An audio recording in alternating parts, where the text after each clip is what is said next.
Chapter 12.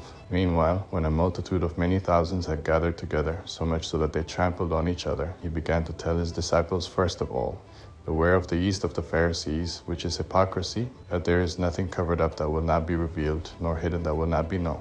Therefore, whatever you have said in the darkness will be heard in the light. What you have spoken in the ear in the inner rooms will be proclaimed on the housetops. I tell you, my friends, don't be afraid of those who kill the body, and after they have no more that they can do. That I will warn you whom you should fear. Fear him who after he has killed has power to cast into Gehenna. Yes, I tell you, fear him. Aren't 5 sparrows sold for 2 Assyrian coins? Not one of them is forgotten by God. That the very hairs of your head are all counted. Therefore don't be afraid. You are of more value than many sparrows. I tell you, everyone who confesses me before men, the Son of Man will also confess before the angels of God. But he who denies me in the presence of men will be denied in the presence of God's angels. Everyone who speaks a word against the Son of Man will be forgiven, but those who blaspheme against the Holy Spirit will not be forgiven.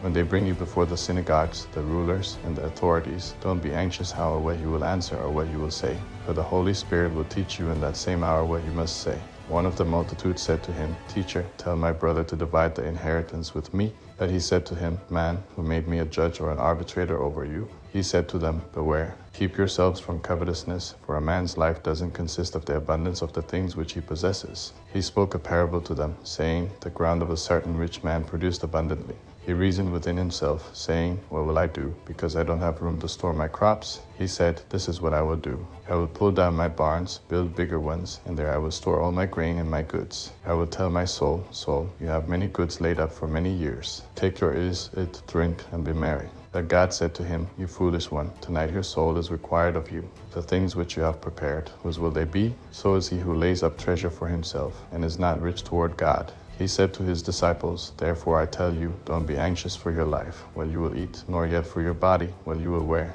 Life is more than food, and the body is more than clothing. Consider the ravens, they don't sow, they don't reap, they have no warehouse or barn, and God feeds them. How much more valuable are you than birds? Which of you by being anxious can add a cubit to his height? If then you aren't able to do even the least things, why are you anxious about the rest? Consider the lilies, how they grow. They don't toil, neither do they spin. Yet I tell you, even Solomon in all his glory was not arrayed like one of these. That if this is how God clothes the grass in the field, which today exists and tomorrow is cast into the oven, how much more will he clothe you, O you of little faith? Don't seek what you will eat or what you will drink, neither be anxious. For the nations of the world seek after all of these things, but your Father knows that you need these things. But seek God's kingdom, and all these things will be added to you. Don't be afraid, little flock, for it is your Father's good pleasure to give you the kingdom. Sell what you have and give gifts to the needy. Make for yourselves purses which don't grow old, a treasure in the heavens that doesn't fail, where no thief approaches and no moth destroys. For where your treasure is, there will your heart be also. Let your waist be dressed and your lamps burning. Be like men watching for their Lord when he returns from the wedding feast, that when he comes and knocks, they may immediately open to him. Blessed are those servants whom the Lord will find watching when he comes. Most certainly I tell you that he will dress himself, make them recline, and will come and serve them. They will be blessed if he comes in the 2nd or 3rd watch and finds them so. Yet know this, that if the master of the house had known in what hour the thief was coming, he would have watched and not allowed his house to be broken into. Therefore be ready also, for the Son of Man is coming in an hour that you don't expect him.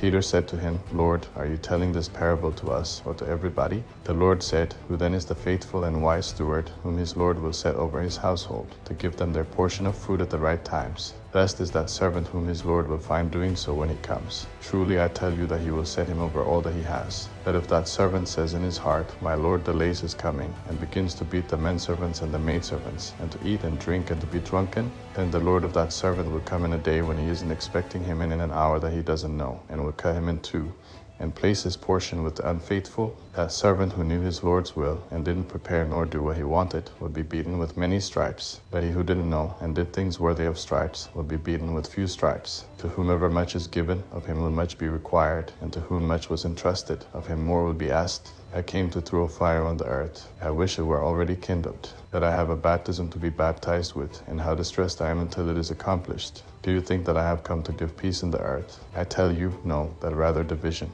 For from now on there will be 5 in one house divided, 3 against 2, and 2 against 3. It will be divided, father against son, and son against father, mother against daughter, and daughter against her mother, mother-in-law against her daughter-in-law, and daughter-in-law against her mother-in-law. He said to the multitudes also, when you see a cloud rising from the west, immediately you say, a shower is coming, and so it happens. When a south wind blows, you say, there will be a scorching heat, and it happens. You hypocrites, you know how to interpret the appearance of the earth and the sky, but how is it that you don't interpret this time? Why don't you judge for yourselves what is right?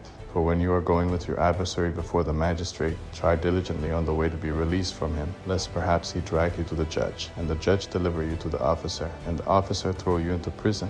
I tell you, you will by no means get out of there until you have paid the very last penny.